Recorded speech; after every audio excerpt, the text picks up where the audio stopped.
Assalamualaikum warahmatullahi wabarakatuh. Saya Ihwalahia Darmawan. Saya Banu Haji Firdaus. Saya Farhan Fadli Ramadan. Saya Langwi Caksono. Saya Helmi Dwi Rahman. Saya Ilham Tertomo. Di sini kami akan melaksanakan atau praktek membuat video tentang penerapan hukum termodinamika pada unit wheel loader. Nah, kita masuk ke engine system. Apa sih engine system itu? Nah, engine system itu adalah sistem penggerak utama dari sebuah unit, yaitu di sini ada wheel loader.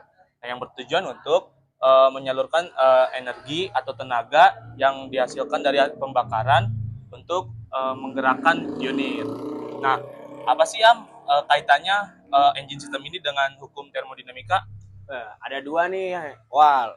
Hukumnya itu ada hukum pertama termodinamika, terus hukum kedua termodinamika, yaitu yang berbunyi hukum pertamanya itu menyatakan bahwa energi tidak dapat tidak dapat diciptakan dan dimusnahkan, melainkan dapat berubah bentuk. Hukum termodinamika 2 menyatakan bahwa aliran panas selalu dari suhu tinggi ke suhu rendah, dan selama prosesnya itu dapat membuat sistem menjadi tidak teratur, dan tidak semua panas dari hasil pembakaran dapat menjadi sebuah energi.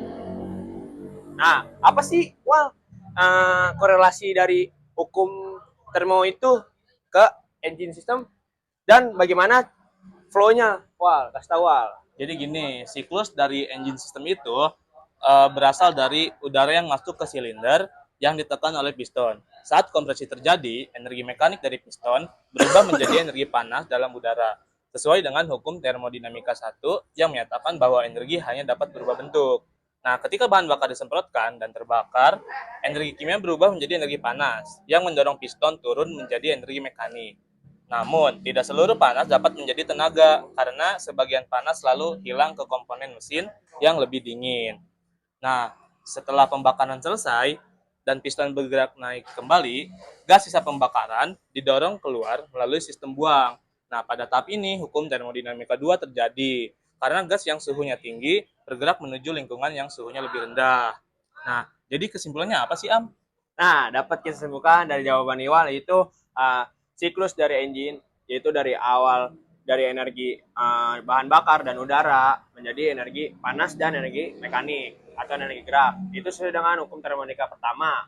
Sementara hasil dari panas dari pembuangan engine tersebut itu langsung ke lingkungan yang menjadi hukum termodinamika 2. Jadi sehingga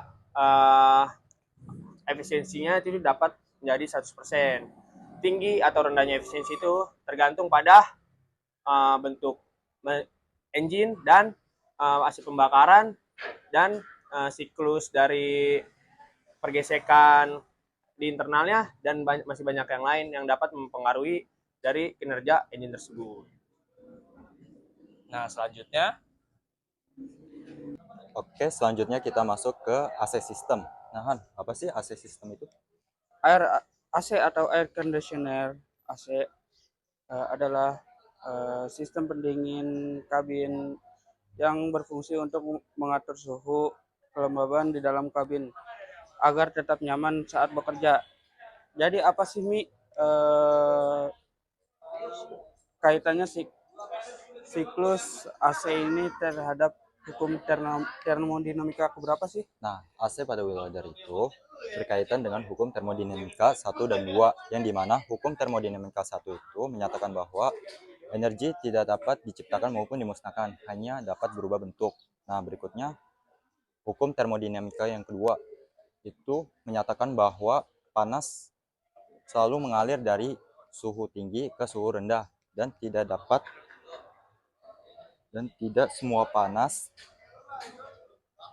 dari pembakaran bisa diubah. Nah, sekarang Han, gue pengen tanya coba deh jelasin siklus AC pada wheel loader dan penerapannya pada termodinamika. Nah, siklus AC pada wheel loader dimulai dari kompresor yang menekan refrigeran terbentuk gas sehingga tekanan naik di suhunya menjadi panas. Proses ini menerapkan hukum termodinamika 1 karena energi dari mesin diubah menjadi energi tekan dan panas pada refrigeran.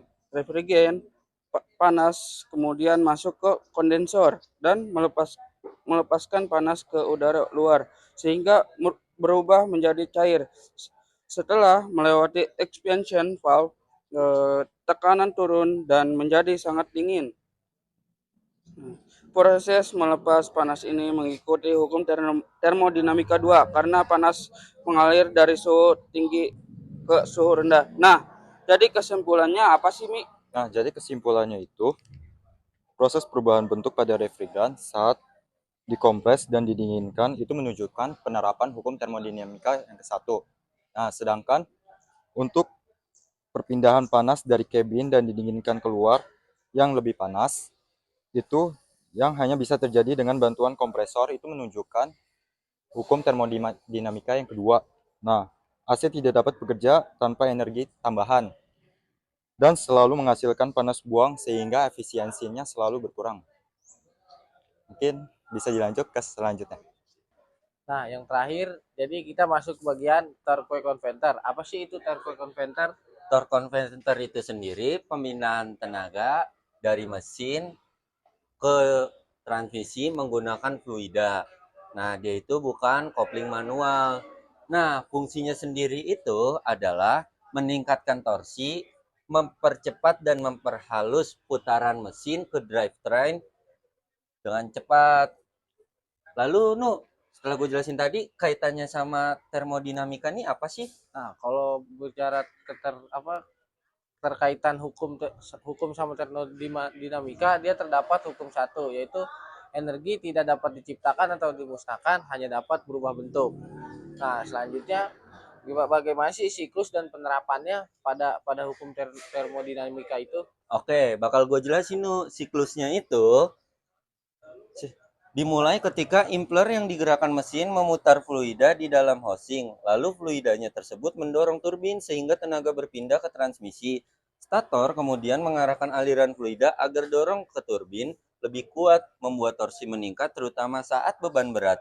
Pada proses ini penyaluran tenaga terjadi melalui aliran fluida sehingga perpindahan putaran berlangsung halus tanpa kontak mekanis langsung. Fluida terus berputar dari impler ke turbin dan kembali lagi membentuk siklus tertutup. Penerapan hukum termodinamika 1 terlihat karena energi putar dari mesin tidak hilang tetapi berubah bentuk menjadi energi aliran fluida dan kembali menjadi energi mekanik pada turbin, meskipun sebagian energi berubah menjadi panas. Oke, mungkin tadi gua kepanjangan, coba simpulin, Oke, baik, kesimpulannya itu torque converter menyalurkan tenaga mesin melalui aliran fluida untuk memperbesar torsi dan menggerakkan wheel loader dengan secara halus. Nah, seluruh proses perpindahan tenaga ini mengikuti hukum termodinamika 1. Nah, karena energi tidak hilang melainkan berubah bentuk dari energi putar mesin menjadi energi fluida dan kembali menjadi tenaga mekanik. Meskipun sebagian berubah menjadi panas selama proses berlangsung. Jadi itulah kesimpulannya. Makasih gue paham sekarang. Oke, kita masuk kesimpulannya. Kesimpulannya itu efisiensi kerja mesin sangat dipengaruhi oleh kemampuan sistem dalam mengendalikan panas. Terus ketika suhu komponen tetap berada pada batas ideal, proses mekanis dan pembakaran dapat berlangsung optimal sehingga tenaga yang dihasilkan maksimal. Konsumsi energi lebih rendah serta umur komponen lebih panjang. Nah, sebaliknya, panas berlebih mengakibatkan penurunan performa, pemborosan bahan bakar, dan kehausan pada komponen dan berpotensi merusak komponen. Nah, dengan demikian pengendalian panas merupakan faktor kunci untuk mencapai efisiensi operasional, kendalian keandalan peralatan, dan penghematan biaya jangka panjang dalam sistem mesin maupun alat berat apapun. Nah, terima kasih teman-teman. Terima kasih. Assalamualaikum warahmatullahi wabarakatuh.